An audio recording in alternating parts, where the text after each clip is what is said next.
Hello everybody, today I am playing The Letter.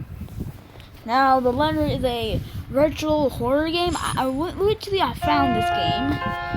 I found it, I didn't really know. One thing I know about The Letter, this is the first game I ever played. So start a new game. Yeah, I'm turning it down now. Prologue. The Enduring Mansion. It was built for Lord William and Lady Elizabeth of Leedsbourne, humble of bastards of peace and beloved by their people. Both were well known for their compassion and giving out never fallen extended to help and hand to anyone in need. Under the influence of wealth that was once a small sleepy village, grew to the first and bustling town. However, the season of joy unfortunately ended when the good nobles perished at the hand of a great plague. Their reaches and legacy were henceforth passed on their only child, Lady Charlotte, emerged. The mansion has stood since the 1620s, a witness of a very long history of joy and pain. After Lady Charlotte committed suicide, the great house was eventually left. Oh man, Also, before I keep on going, I just want to tell you guys this game has flashing lights. So if you might have like nausea, like stuff that might, like something that might have something terrible to happen, please don't watch this video. And if you have nightmares, please do not watch this video either.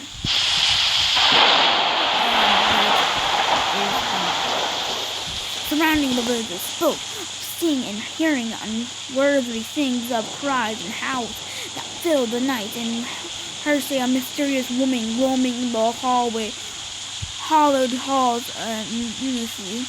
People who dared to enter its walls were simply never heard from again. Even after 400 years, these stories remain, much like the house itself, whispered about the once great town. Its legends and its curse still falls upon the villagers' ears. In spite of these current owners of Quince, that these stories are nothing more than a hoax. How many more sentences are there? With little regret for the truth, they have relentlessly replaced a proper back on sale. But paradox box, the secrets lie inside await to be discovered by brave souls. No matter what happens, take care to be accustomed to things by the curse. Good luck. Oh, thanks. You just gave me that advice of just what to tell me. Elizabeth. Whew.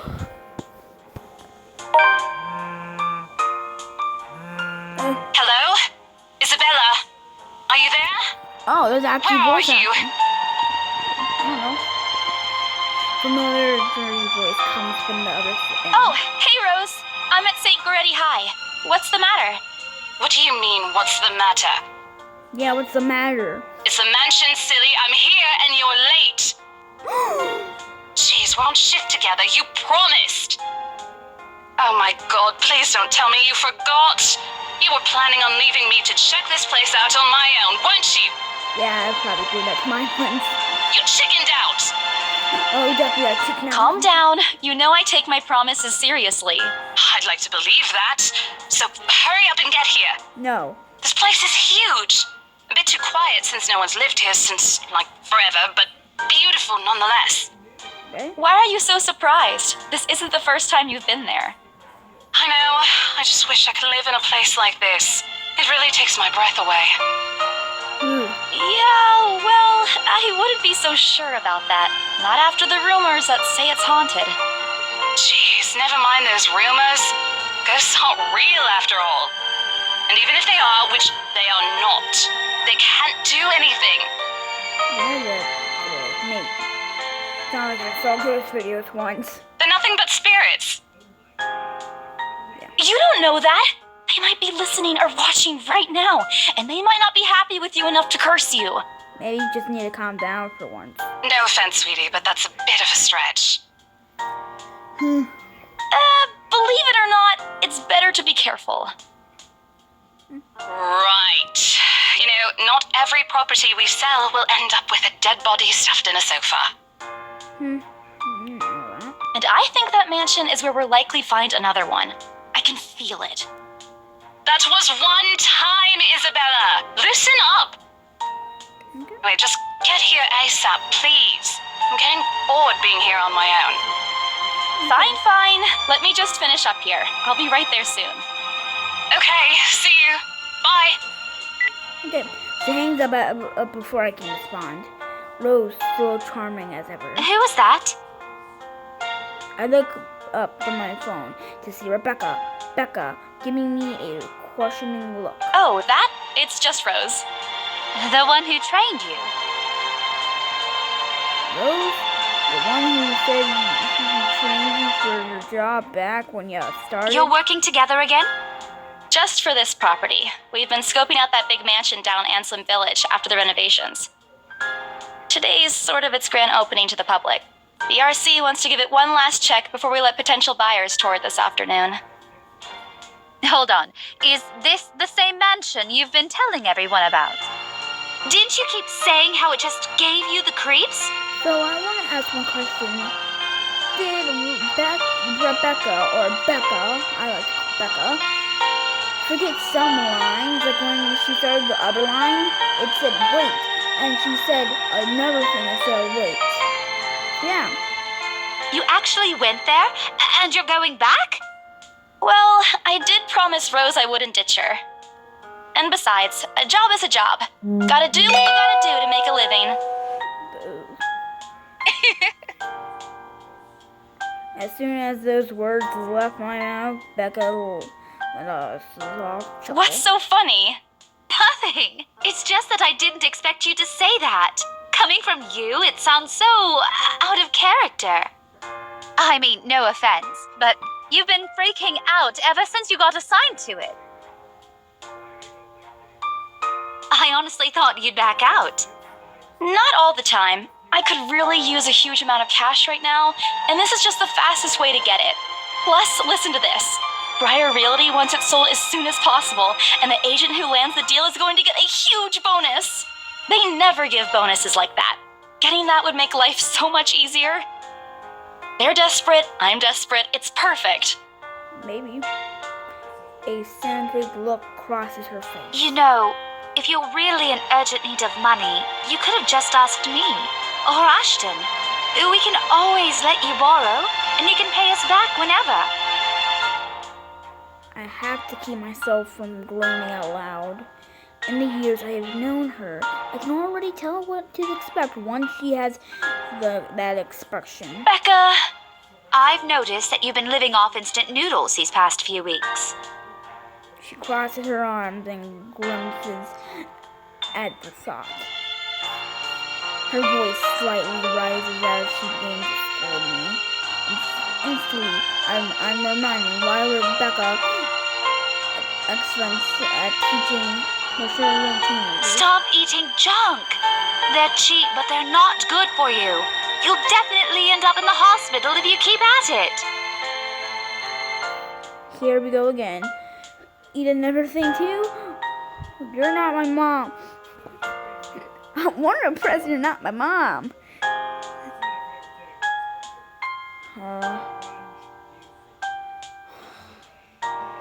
I think if I say you're not my mom, she might actually be right.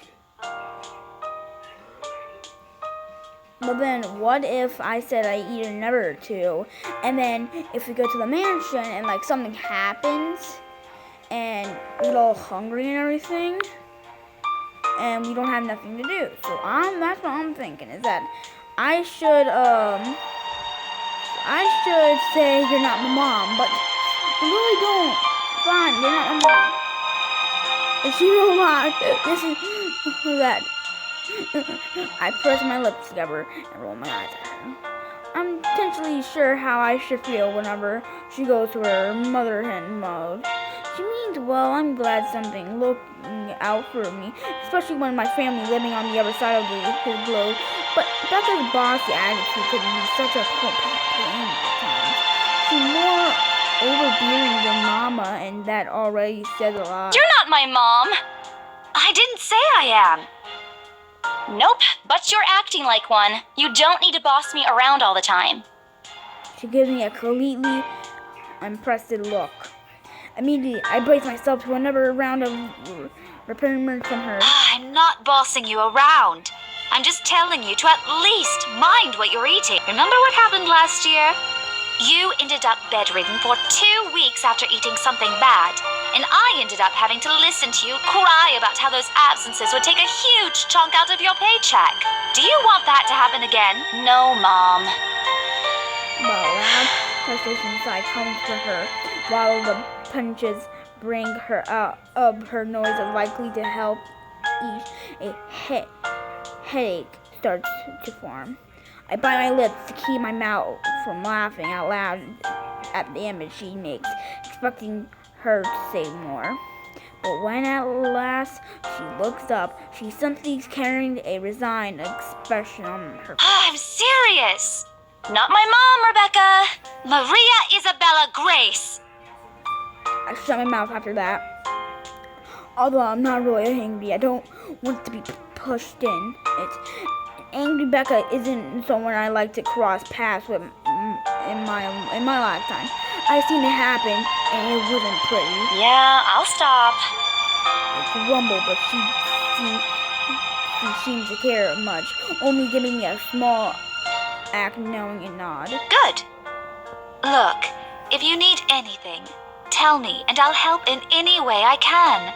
It's been like 12 minutes. I better hurry this up. You don't have to do this alone. Thanks, Becca. I really appreciate it, but you don't need to keep babying me. You've been taking care of me since after I moved here. You have to take a break sometime. And before you ask again, no. You know I'm not a fan of borrowing money. And I'm not going to ask you to give me what you earned hard for yourself. You and your pride. But suit yourself. The offer stays on the table, though. I nod in response, if only to get her to drop the topic. But I'm pretty certain I'll never take that offer, ever. It has nothing to do with pride. I'm simply seeing plenty of times how friendship can take a turn for the worse just because of few unpaid debts. I don't want something like that to happen to me and Rebecca. We may argue about a lot of small pretty things, but she already feels like a real sister to me. I don't want to lose the friendship over something so trivial. Becca's movement when she takes a quick glance at me as something behind me snaps me out of my thoughts. Well, enough chit-chat. Lunch is ending, and my students will be back any minute. We can catch up later. Good luck with your clients. You better treat us to lunch or something if you get that sale. You bet! With a small smile, she returns to her desk and begins sniffing through the pages of a rather thick history book. She probably is working on the next week's lesson plan, or trying at least. Her eyes are distant, and she doesn't seem to attend to whatever is on the page. As if she heard my thoughts, Becca starts coughing heavily. Her hand goes to her mouth and sniffles the sound. This is precisely what I followed her here. For someone who makes a habit out of worrying about other people, Becca sure forgets how to take care of herself. Hey, you sure you can manage on your own? I mean, you're still a bit feverish. Hush, dear. Don't you worry about me. I'll just drink some medicine and I'll be right as rain. I'll leave her with a flat look. She has had a cold for a couple days now. Something about the green purple, not green purple. And despite my advice, takes the week off for the rest and found her apartment empty when I dropped by this morning. She even left the medicine her doctor prescribed. Look who's being supported now. You shouldn't even be working right now. Seriously, you big baby. I'll be fine. I'm not For a now, baby. just go to work and stop making that Rose girl wait for you. You're the baby. I'll call you if I still feel bad, and you can come pick me up if it makes you feel any better. She offers me a reassuring smile, and I can only sigh. Why do I even bother? There is no stopping her once she has decided on something. Defeat, I reach inside my bag and pull out the same bottle of medicine she left earlier. She looks at it warmly when I place it in front of her. Unfortunately for her, this is one thing I'm not letting her have her way. All right, but don't forget what the doctor said. Drink this on time. I'll see you later, okay? There's an ensuing gleam in her eyes when she steps them back to me. Look who's playing the mother hen now. Rebecca! Okay. I won't tease anymore. I'll make sure to drink it, Mom. Before I can look, she casts another look at the clock. I take that as a sigh to finally end the conversation and my short visit. With a small wave, I leave her alone to the classroom and her thoughts. A little passion taxi takes me to the property soon as I leave. Well, I'm gonna leave it there because really, that act took a really long time. So, I'm gonna end that video there because really, that was a really long video. Yeah. Anyways, I only have 9 hours, I can only go to 19, so I'm gonna end it like that. So, hope I'll see you guys here tomorrow. Bye-bye.